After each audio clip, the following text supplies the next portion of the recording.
Dengan GKMNU ini kita bisa masukkan semua agenda menyangkut manusia dan keluarga. Mau bikin apa saja bisa masuk di dalam GKMNU. Karena urusan keluarga itu semua urusan hidup manusia. Tujuan paradigmatik ya, dari semua ini adalah membangun ekosistem Nahdlatul Ulama yang koheren. Maka kita butuh saluran sebagai upaya merawat koherensi itu, menumbuhkan dan merawat koherensi. To foster and nurture the coherence. Bahasa Inggrisnya begini, Alisa paham, nanti silakan cari bahasa Jawanya seperti apa. Ya. Jadi kita butuh karena kita ingin melakukan sesuatu untuk membangun koherensi ekosistem koheren ini, maka kita butuh wahana to foster and nurture the coherence. Untuk menumbuhkan, mengupayakan terwujudnya dan kemudian merawat koherensi itu sendiri. Tadi sudah saya singgung ada elemen-elemen internal, ada elemen-elemen eksternal. Nah, bagaimana supaya ini bisa koheren semuanya ini? Nah, GKMNU ini adalah wahana itu, wahana jadi GKMNU is a medium to foster and nurture the coherent ecosystem of Nahdlatul Ulama. Wah, betul bahasa Inggris malah lebih enak kita ya. Karena memang ini menyangkut terminologi-terminologi yang abstrak. Nah, gimana nanti supaya jadi pekerjaan, ya itu urusannya Alisa. Saya kan bagian menggagas hal-hal yang abstraknya. GKMNU ini bisa menjadi media untuk itu. Media to foster and nurture the coherence. Kenapa? Karena dengan GKMNU ini kita bisa melibatkan semua elemen yang ada itu baik internal maupun eksternal. Sebelum itu dengan GKMNU ini kita bisa masukkan semua agenda menyangkut manusia dan keluarga. Mau bikin apa saja bisa masuk di dalam GKMNU. Karena urusan keluarga itu semua urusan hidup manusia. Bisa masuk ke situ. Jadi gini, kalau misalnya pemerintah bikin kabinet membagi-bagi pemerintahan ke dalam departemen-departemen, itu arahnya pasti itu kan mengadres masalah-masalah manusia toh. Ada departemen agama, departemen perdagangan, departemen kementerian sekarang ya, kementerian pendidikan dan lain sebagainya mengadres masalah-masalah manusia. Ya, nah kita menegaskan alamatnya di mana manusia itu, keluarga. Maka semua urusan yang merupakan upaya untuk mengadres masalah-masalah manusia diwadahi dalam keluarga. Ini yang pertama. Nah, kedua yang harus kita upayakan adalah bahwa semua elemen-elemen ini tersambungkan di dalam medium gerakan keluarga Maslahat NU. Itu sebabnya kita desain elemen-elemen dari Satgas GKMNU ini adalah dari elemen-elemen struktural NU tadi. Ada NU, ada Banom-Banom, dan juga elemen eksternalnya yang dari pemerintah. Ya. Jadi kalau tadi soal ekosistem yang koheren itu merupakan agenda paradigmatik, maka GKMNU ini sebetulnya adalah agenda strategik, agenda strategis dari NU. Karena merupakan strategi to foster and nurture the coherence.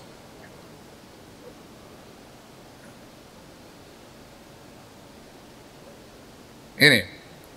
Nah, hal ini juga sekaligus GKMNU ini nanti sekaligus akan menjadi wahana untuk membentuk model aktivisme NU di masa depan.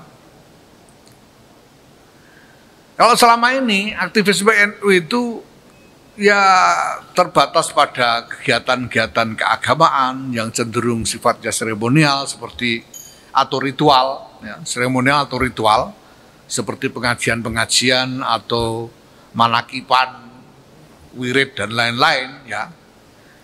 Sementara kegiatan-kegiatan yang lebih umum itu cenderung sifatnya lagi-lagi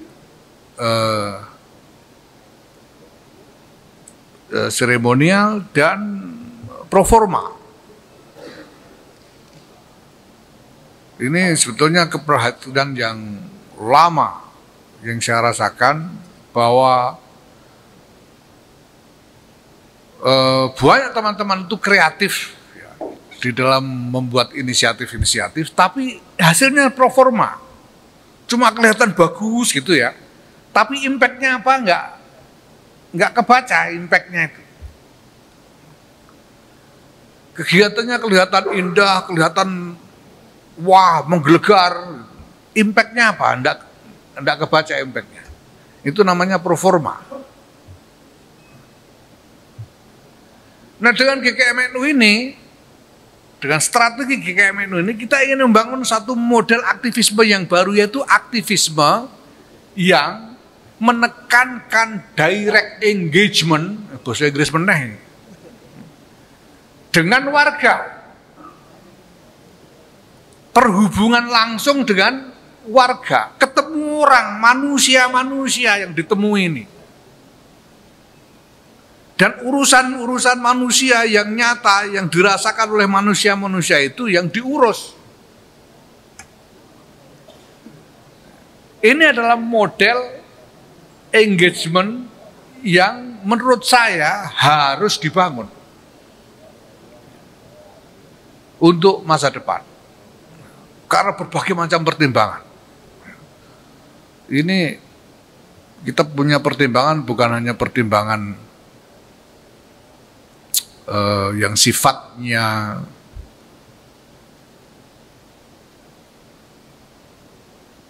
sekedar pertimbangan ekonomis atau pertimbangan politis. Ya.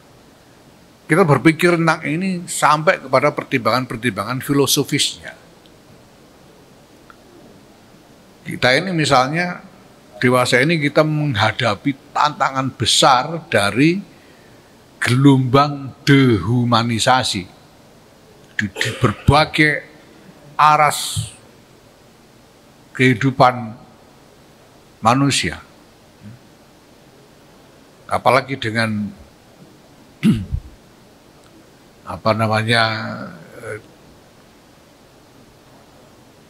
dunia digital ini, dunia maya ini.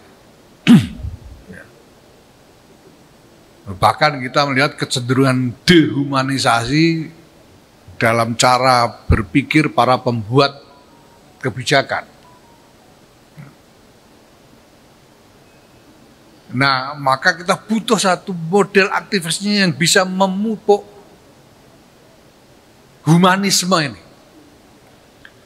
Bisa memupuk terus naluri humanisme kita.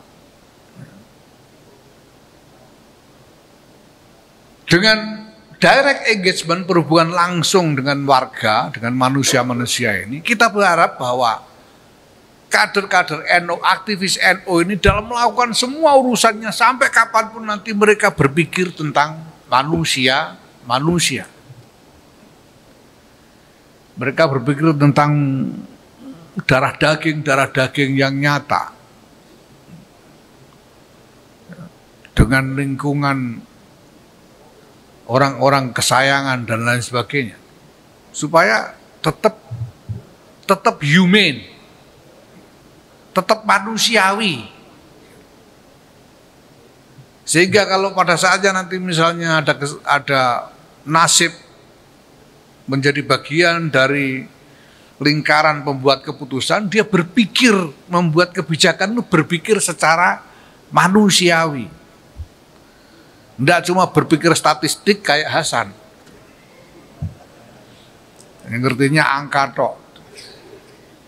Ya angka itu ya penting sebagai summary dari keseluruhan masalah. Tapi tetap nalurinya harus naluri manusiawi.